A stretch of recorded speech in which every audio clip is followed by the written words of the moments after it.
Welcome to Field Trip Friday, and this week's episode is focusing on the city of Alpena. We visited the shoreline and explored everything in between. But now, we're taking a trip back in time to teach you about the history of downtown Alpena. So we met up with two history buffs that had all the information we needed. Ann Gentry is the director of the Downtown Development Authority, and Bob Lingus works at the George N. Fletcher Library in the Specialty Collections. Hey, how's it going? How's it going? Bob, Skubie, nice to meet you. And Skubie. Nice to meet you. Really appreciate you guys coming out to meet up with us, and we're excited for this history lesson. So for history lesson number 1, we're on the 2nd Avenue Bridge. Here to learn all about the history of it. This particular bridge, the newest bridge, new meaning 1939, and actually voted as one of the most beautiful bridges of 1939. That's an accomplishment right there. Yeah, so what else about this bridge is interesting, Ann? So we're really at the heart of our downtown, the Thunder Bay River. So when, Alpena was first settled by white settlers, it all happened pretty much right here. So this used to be lined with lumber mills all across, houses, south side of the river, north side of the river, and then gradually our downtown developed as to what we know it is today, and houses kind of got pushed out, commercial district developed around it.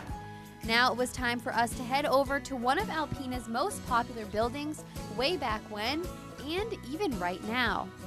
All right, so now we're at the Center Building, probably one of my more favorite spots in Alpena to come to because it reminds me of downtown Boston, really modernized at this point in time, but it has a history. Yes. What's a history? That actually begins on the other corner of 2nd Avenue and Chisholm Street where the Royal Night Theater is. Originally at that site was a harness shop run by D.D. Hanover, and he was a very prominent local citizen who ran a trading post, actually, traded with Native Americans, and produced carriages and things for the horse trade.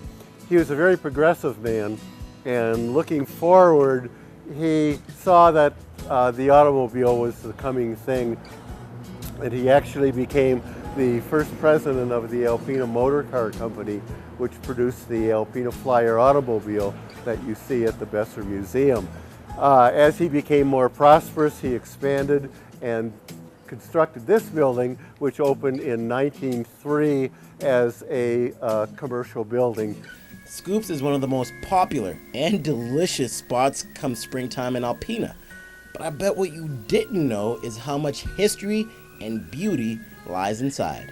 One of the things you need to remember when you're doing a walk through historic Alpena is to look up, and that may sound strange. This is an awesome interior example of looking up. This is probably one of the best pressed steel ceilings, they're not really tin, that I have seen in Alpena. You can see the decorative work, the design that comes down along the walls, covers the ceiling, and blends in with the whole building, gives it a great ambiance. So this has definitely grown, I'd say, into one of the most iconic downtown stops. I mean, ice cream, everyone loves that. But that being said, it's definitely iconic of a lot of our historic buildings downtown. So as you may have known, downtown burned twice in the 1870s. So a lot of the original buildings, which were built out of wood, were gone. So a lot of the city was rebuilt in brick or stone. So, a building like Scoops is kind of an example of what those buildings are like, and you'll notice them throughout, especially 2nd Avenue. On our last stop of the day, it was time to visit one of the most historical buildings in Alpena that has been around since 1876. The building was built and designed by a local architect, William Murray, and it was built as a commercial building and for a fraternal lodge. The Order of Oddfellows was housed here in the 2nd and 3rd floors. Fraternal lodges were very important in Alpena, and a number of people belonged to a number of lodges. In the early 1900s, with the front entrance and the front steps. But other than that, the building has been unchanged through the years. All right, so thanks to Bob, we know some other, concrete detail things about this building, and you got to give me some fun facts. What's up with the Centennial Some building? rumors. So definitely over the years, as you know, many buildings have different uses.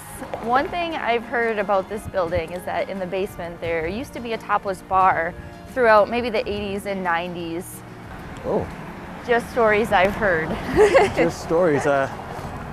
What else happened with this? Is that one of the only rumors that you've heard about the building? That's probably one of the more fun rumors I've heard. Of course, most recently it was a real estate office before the building was purchased. It's been a pretty quiet history in the building. And of course, the Oddfellows were a secret lodge. And we really don't know much about that. And what were the Oddfellows? They were a group of people, a fraternal organization that helped the less fortunate. They got their name, incidentally, because they were doing odd things for people that ordinarily weren't done in the late 1800s. And they banded together, made an organization, and officially called themselves the Order of Oddfellows, and this is their lodge. Wow, who knew how much history there was in Alpena, especially with the buildings. Really appreciate you two coming out with us because we would have never been able to find out about them. Absolutely, and you too can just walk around downtown and learn all about the history here, or you can visit the George N. Fletcher Library, go see Bob, he'll show you all around town. Yeah, so make sure you join us next week on Field Trip Friday for our next adventure.